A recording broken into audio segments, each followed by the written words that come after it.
Hello students, तो आज के इस वीडियो में हम डिस्कशन करेंगे इंडियन इकोनॉमिक टू भारतीय अर्थतंत्र बे। आज हम इस सब्जेक्ट का कंप्लीट डिस्कशन करेंगे। तो इस सब्जेक्ट की प्रिपरेशन स्टार्ट करने से पहले आज का वीडियो प्लीज़ एंड तक जरूर देखिएगा, जहां पर हम सबसे पहले एनईपी के अकॉर्डिंग 50 मार्क के साथ इस सब्जेक्ट की जो पेपर पैटर्न होगी उसको लेकर हम बात करेंगे। हम हर एक क्वेश्चन को यार डिटेल में डिस्कशन करेंगे, कहाँ पर कितने मार्क के अंदर क्वेश्चन पूछा जाएगा, कितने क्वेश्चन हर एक यूनिट में हो सकते हैं, क्वेश्चन 5 में क्या पूछा जाएगा, और हमें सारे क्वेश्चन अटेम्प्ट करने तो कौन सी स्ट्रैटेजी के अकॉर्डिंग हमको तैयारी करनी चाहिए, जिससे एक दिन के अंदर भी सब्जेक्ट की कंप्लीट प्रिपरेशन हो पाए। और इस बार की एग्जाम के लिए हर एक यूनिट के लिए कौन कौन से आईएमपी थियरिकल क्वेश्चन रहेंगे जो सबसे पहले हमको तैयार करने चाहिए, इन सब को लेकर मैं कंप्लीट डिस्कशन करूंगा। इसलिए इस वीडियो को प्लीज एंड तक जरूर देखिएगा। तो चलिए पहले फटाफट पेपर पैटर्न की बात कर लेते हैं। हमारी एग्जाम एनईपी के अकॉर्डिंग फर्स्ट टाइम होने वाली है, जहां पर हमें 50 मार्क एंड 2 टाइमिंग के साथ एग्जाम में टोटल 5 क्वेश्चन देखने को मिलेंगे। हर एक क्वेश्चन के जो टोटल मार्क है वो इक्वल रखे गए। 10 मार्क के अकॉर्डिंग टोटल 5 क्वेश्चन होंगे तो हमारे पेपर के 50 मार्क हो जाएंगे कवर। अभी जो 10 मार्क है वो किस तरह से पूछा जाएगा उसके लिए स्टूडेंट ने हमें 4 ऑप्शन बताए हुए। तो पहले हम मार्किंग की बात कर लेते हैं, फिर मैं आपको बुक के थ्रू इसके आईएमपी क्वेश्चन भी दूंगा और स्ट्रेटेजी भी समझाऊंगा। तो हमारे इकोनॉमिक के अंदर जैसे सेमेस्टर 1 से हमारा ये सब्जेक्ट हुआ करता है, तो इकोनॉमिक में ऐसा देखा गया है कि हर एक यूनिट के अंदर लॉन्ग क्वेश्चन होते ही है। जैसे पहले जब हमारा 70 मार्क का पेपर होता था ओल्ड सिलेबस में, तो वहाँ पे हाईएस्ट मार्क 14 मार्क हुआ करते थे। तो हर एक यूनिट में 14 मार्क का क्वेश्चन पूछा ही जाता था। तो यहाँ पे हमारा हाईएस्ट मार्क कितने हैं? 10 मार्क हाईएस्ट है। तो 100% देखा जा सकता है कि एक जो क्वेश्चन रहेगा वो 10 मार्क का तो हो गई। हर एक यूनिट के अंदर एक ना एक क्वेश्चन तो 10 मार्क का हो गई, और यहाँ पे हमें हर एक क्वेश्चन के ऑप्शन में भी पूछा जाएगा। तो यहाँ पे भी ऐसी संभावना है कि एक 10 मार्क के क्वेश्चन के ऑप्शन में सेकंड क्वेश्चन भी 10 मार्क का हो सकता है। मतलब एक यूनिट के अंदर डायरेक्ट ओनली 2 ही क्वेश्चन पूछे जा सकते हैं, ऐसी संभावना होने की सबसे ज़्यादा है। या फिर फर्स्ट टाइम एनईपी के अकॉर्डिंग हो रही है, बाई चांस अगर उसे क्वेश्चन थोड़े ज़्यादा पूछने, अगर किसी यूनिट में ऐसा है कि क्वेश्चन बहुत ज़्यादा है तो 10 को 5-5 मार्क कर सकता है। पर ये मोस्ट ऑफ बाई चांस होने के चांसेस है। मोस्ट ऑफ ऐसा ही हो कि ऊपर भी 10 मार्क का और ऑप्शन के भी 10 मार्क ऐसा हो सकता है, और सारे यूनिट में सेम जैसे होने की संभावना ज़्यादा है। तो याद रखिएगा, इकोनॉमिक के अंदर हमको ऐसी तैयारी करनी है कि हर एक यूनिट में से जो 2 क्वेश्चन पूछे उसमें से कोई ना कोई एक क्वेश्चन हमको आ जाना चाहिए। और मैं आपको आईएमपी इस स्ट्रेटेजी वाइज ही समझाऊंगा कि लास्ट दिन एग्जाम के दिन भी स्टडी करे तो एक ना एक क्वेश्चन तो हमको उसमें से मिल जाए। इसलिए वीडियो एंड तक देखिएगा। अभी मैं बुक के थ्रू आपको इंग्लिश और गुजराती दोनों में आईएमपी क्वेश्चन दूंगा। आई होप आपको मार्किंग क्लियर हो चुकी होगी। तो हम पहले क्वेश्चन 5 को भी समझ लेते हैं कि यहाँ पे क्या पूछा जाएगा। तो ये हमारा इकोनॉमिक सब्जेक्ट है, सेमेस्टर 1 से हुआ ही करता है, और मोस्ट ऑफ हर एक के यूनिट के अंदर हमको बुक के एमसीक्यू दिए गए। तो मोस्ट ऑफ ऐसा ही है कि यहाँ पे एमसीक्यू ही पूछा जाएगा।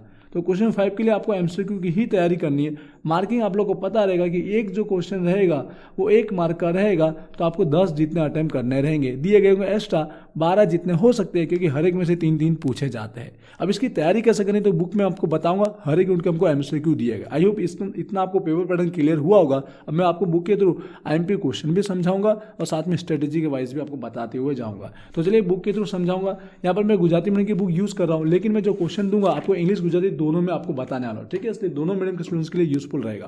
पहले हम एमसीक्यू की बात कर लेते हैं। तो हमारे हर एक यूनिट के अंदर ये कुमार प्रकाशन की बुक है, हमको एमसीक्यू दिए गए। दिख रहा है आपको, बहुविकल्पी प्रश्नों, मल्टी चॉइस क्वेश्चन, तो हर एक यूनिट में दिए गए। तो चारों 4 यूनिट का आपको पढ़ लेना है, ठीक है। और दूसरा ऐसा भी हो सकता है कि अगर बाई चांस बना के भी पूछे तो आप जो लॉन्ग क्वेश्चन पढ़ोगे ना, तो उसमें से ऑटोमेटिक जो बना के पूछे वो आपको हेल्प हो ही जाएगी। जब लॉन्ग क्वेश्चन रीड करोगे ना, तो जो एक्स्ट्रा बना के एमसीक्यू अगर बाई चांस पूछे तो उसमें भी आपको हेल्प हो जाएगी। पर पहले आपको जो बुक के दिए वो तो आपको कवर करने ही पड़ेंगे। ये होने के बाद आप लॉन्ग क्वेश्चन पढ़ोगे तो जो अगर बना के पूछे तो उसमें आपको हेल्प हो जाएगी, ठीक है। आई होप एमसीक्यू आपको क्लियर हुआ होगा। इसके अलावा और कोई हमारे पास ऑप्शन नहीं है। अब बात करते हैं लॉन्ग क्वेश्चन की। जैसे मैंने कहा मोस्ट ऑफ 2 क्वेश्चन होने के ही चांसेस है। तो हमको तैयारी कैसे करनी है? अब ये video most of students exam के दिन ही देख रहे होंगे, और वो कम से कम टाइम के अंदर कोई ना कोई एक क्वेश्चन हमको मिल जाए ऐसा पढ़ना चाहते हैं। तो मैं ऐसी स्ट्रेटेजी वाइज ही आपको आईएमपी देने वाला हूँ, इसलिए एंड तक देखिएगा। मैं लास्ट दिन वालों के लिए भी आईएमपी और जो रेगुलर थोड़ा एक्स्ट्रा पढ़ना चाहते हैं उसके अकॉर्डिंग भी आईएमपी दे रहा हूँ।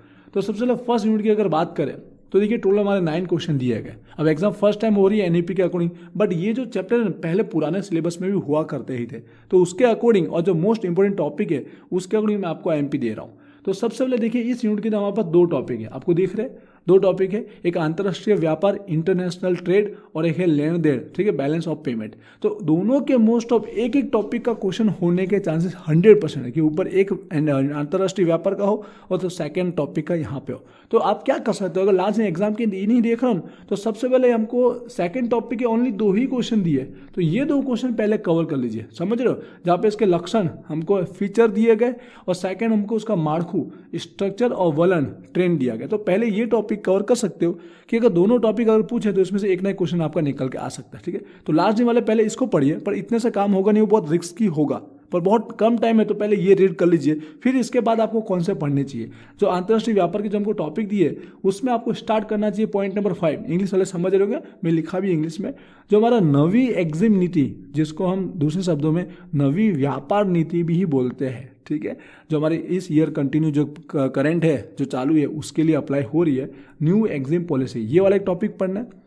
फिर पॉइंट नंबर 6 पढ़ना है, जो निकास का नीति है, एक्सपोर्ट पॉलिसी वो, तो सेकंड आयात, सो जो आयात को हम इंपोर्ट बोलते हैं, सब्स्टिट्यूशन, ये वाला पॉइंट नंबर 7। तो 5, 6, 7 ये 3 भी कवर कर लीजिएगा, ठीक है, इस टॉपिक का, जिससे 99% आप सेफ हो जाओगे कि इनमें से एक ना एक क्वेश्चन तो मिलेगा और दोनों क्वेश्चन मिलने के चांसेस भी है, ठीक है। आई होप दोनों का आपको समझ में आएगा। लास्ट दिन देख रहे हो तो पहले ये टॉपिक कवर कीजिए, फिर टाइम बचता तो उसके अकॉर्डिंग ये सारे क्वेश्चन भी कवर कर सकते हो, 5, 6, 7। तो ये 5 क्वेश्चन के थ्रू ये यूनिट आपका कवर हो जाएगा। आई होप आपको क्लियर हो रहा होगा। आगे बढ़ते हैं सेकंड यूनिट की ओर, ठीक है।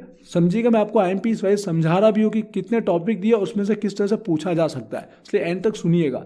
सेकंड हमारा है नाणकीय, मॉनेटरी। अब इसमें देखिए 3 टॉपिक दिए गए, एक हमारा रिजर्व बैंक RBI का दिया गया है जहाँ पे हमको 7 क्वेश्चन है। फिर सेकंड हमको 8 और 9 जो राष्ट्रीयकृत मतलब जाहिर क्षेत्र पब्लिक सेक्टर बोलते हैं या नेशनलाइज बैंक उस टाइप का दिया है। एक खानगी बैंक, प्राइवेट बैंक। अब 3 टॉपिक दिए, अब 2 ही क्वेश्चन आएंगे तब कौन से हो सकते हैं। तो सबसे पहले एक ना एक क्वेश्चन जो पूछने के चांसेस 100% हुआ है RBI, रिजर्व बैंक का एक ना एक क्वेश्चन तो आएगा। अगर लास्ट दिन देख रहे हो तो सबसे पहले रिजर्व बैंक का IMP क्वेश्चन कवर कीजिए, जो मैं आपको देख रहा हूँ फर्स्ट क्वेश्चन, जो उसके कार्य है ना फंक्शन, ये कवर कीजिए। फिर उसके बाद पॉइंट नंबर 5 में आप देख रहे हैं हेतु, जो ऑब्जेक्टिव है रिजर्व बैंक की जो मॉनेटरी पॉलिसी है उसका हेतु ऑब्जेक्टिव।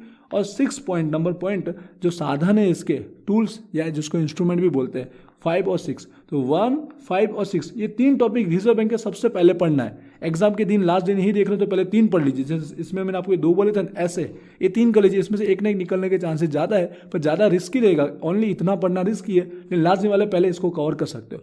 उसके बाद कौन सा क्वेश्चन पढ़ना है, जैसे मैंने कहा ये 2 टॉपिक भी है, इन दोनों में से भी किसी एक ना एक को होगा, तो इन दोनों का एक एक टॉपिक पढ़िए। वो भी हम लोग क्या कर सकते हैं, पॉजिटिव साइड पढ़ सकते हैं, जो इसकी कामगिरी है वर्किंग या उसको हम इंपोर्टेंस महत्व कैसे भी क्वेश्चन बना के पूछे, या आप एक क्वेश्चन दोनों का पढ़ सकते हो, खानगी बैंक का भी और जाहिर क्षेत्र का भी, ठीक है। आई होप समझ पा रहे होगे। तो ये 5 क्वेश्चन इसमें भी मैं आपको दे रहा हूँ, ये हमारा रिजर्व बैंक के 3 और हमारे इन दोनों के एक। तो इस तरह से ये अभी आपका सेफ हो जाएगा। आई होप आपको क्लियर हुआ होगा।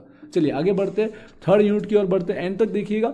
अभी हमारा थर्ड यूनिट जो है राजकोषीय, ठीक है। तो इसके अंदर भी देखिए कितने टॉपिक है, ये 1 पहला टॉपिक है, दूसरा कर जो हमारा टैक्स स्ट्रक्चर है उसके 3 टॉपिक दिए, फिर अगला है जाहिर खर्च का पब्लिक एक्सपेंडिचर का, फिर यहाँ पॉइंट 9 और 10, मतलब 4 जितने टॉपिक दिए गए, 1, 2, 3, 4, 4 जितने टॉपिक में सब 2 कौन से क्वेश्चन निकल सकते हैं, किस टॉपिक के वो क्वेश्चन होंगे, देना मुश्किल होता है। फिर भी मैं आपको सेफ अगर कराऊँ तो पहले आप पढ़ सकते हो जो इंडियन टैक्स है ना, कर मार्खू, ये पढ़ सकते हो, जिसमें पहले 3 और 4 कवर कीजिए, उसका लक्षण और उसकी खामी, इंग्लिश में लिखा होगा कैरेक्टरिस्टिक और एक डिफेक्ट लिखा होगा, पहले ये कवर कीजिए। और साथ साथ में GST भी देख लीजिए, क्योंकि अगर लेटेस्ट में पूछे ना GST आपको आता ही रहेगा सेमेस्टर 4 से आप पढ़ते हुए आ रहे हो। तो 3 टॉपिक कवर कर लेने, पर अब इन दोनों में से भी कोई ना कोई तो कवर करना ही पड़ेगा। तो मैं इन शॉर्ट में अगर बोल दूँ तो ये जाहिर वाला जो दिया है पब्लिक एक्सपेंडिचर, ये 3 टॉपिक भले दिए, आप पॉइंट वाइज रेडी कर लीजिएगा, पहले इसका मीनिंग अच्छा खासा पढ़ लीजिएगा, फिर तीनों के पॉइंट कवर कर लीजिए। जिसमें ज़्यादा अगर पूछना है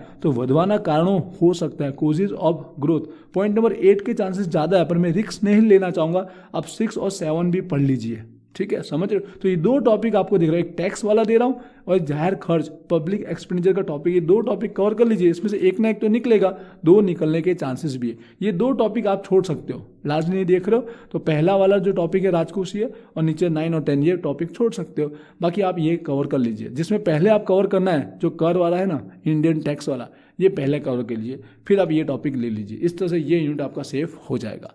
चलिए अब लास्ट यूनिट की बात कर रहे हैं, जहाँ पर 6 क्वेश्चन दिए गए, फिर भी इसमें भी देखिए ना, ये फर्स्ट टॉपिक अगर अलग है, सेकंड वाले के अंदर हमारा स्टेट और सेंट्रल के बारे में दिया गया है, और लास्ट वाले में हमारी जो पॉलिसी है, कमीशन है फाइनेंस, उसका दिया गया है। तो सबसे पहले आपको कवर करना चाहिए पॉइंट नंबर 5 और 6, इन दोनों में से एक निकलने के चांसेस सबसे ज़्यादा है। पहले ये कवर करना है लास्ट दिन वालों के लिए, फिर एक और पढ़ना है आपको पॉइंट नंबर 2, ठीक है, जो उसके सिद्धांत है, वेतनहीन सिद्धांतों, डिस्ट्रीब्यूशन प्रिंसिपल। तो 3 टॉपिक से 100% एक ना एक तो निकल जाएगा। ये कम से कम देने की कोशिश, मैं हर एक में आपको ना 5-5 क्वेश्चन देने की कोशिश की है। यहाँ पे मैंने आपको 3 ही क्वेश्चन दिए, और जहाँ पे मैंने बोला सबसे पहले इसको कवर कीजिए, उसको पहले पढ़ना है लास्ट दिन वालों को, फिर टाइम के अकॉर्डिंग आप एक्स्ट्रा जो मैं दे रहा हूँ वो पढ़ सकते हो। रेगुलर वाले जितने मैंने दिए इतने कवर कर लीजिएगा, इससे बाहर आपको पढ़ने की जरूरत नहीं, क्योंकि हमको एग्जाम में कोई ना कोई एक ही क्वेश्चन अटेम्प्ट करना है, 2 तो वैसे भी लिखने नहीं। अगर 3 क्वेश्चन पूछे तो 100% उसमें से आपको मिल ही जाएंगे, पर 2 अगर पूछेगा तो भी मोस्ट ऑफ एक ना एक क्वेश्चन आपको इसमें से मिल जाए। आई होप आपको सारे जो मैंने एमपी दिए वो आपको क्लियर होंगे, और एमसीक्यू के लिए तो फर्स्ट टाइम हो रही है तो आपको बुक की जो एमसीक्यू दी है वही पहले कवर कर लेना है, फिर अगर बना के भी पूछेगा तो भी आपको आ जाएगा, क्योंकि ऊपर के आपने लॉन्ग क्वेश्चन थोड़े बहुत तो पढ़े हुए होंगे। तो इस तरह से ये इकोनॉमिक आप कवर कर पाओगे। कोई क्वेरी लगती है, यूट्यूब पर वीडियो आ रहा है तो आप मुझे कमेंट कर सकते हो। और बोलना चाहूँगा, अगर एग्जाम के दिन भी वीडियो देख रहे हो तो आप वीजी स्टडी पॉइंट एप्लीकेशन जरूर डाउनलोड कीजिएगा। वहाँ पर आपके सेमेस्टर का कोर्स अवेलेबल है, कोर्स में आप ज्वाइन होंगे तो आपके प्रैक्टिकल सब्जेक्ट की तैयारी बहुत अच्छे से हो जाने वाली है, इसलिए वहाँ कोर्स में भी जरूर ज्वाइन होइएगा। इंस्टाग्राम पर भी जरूर फॉलो कीजिएगा। मिलते हैं नेक्स्ट वीडियो में। Wish you all the best. Thank you.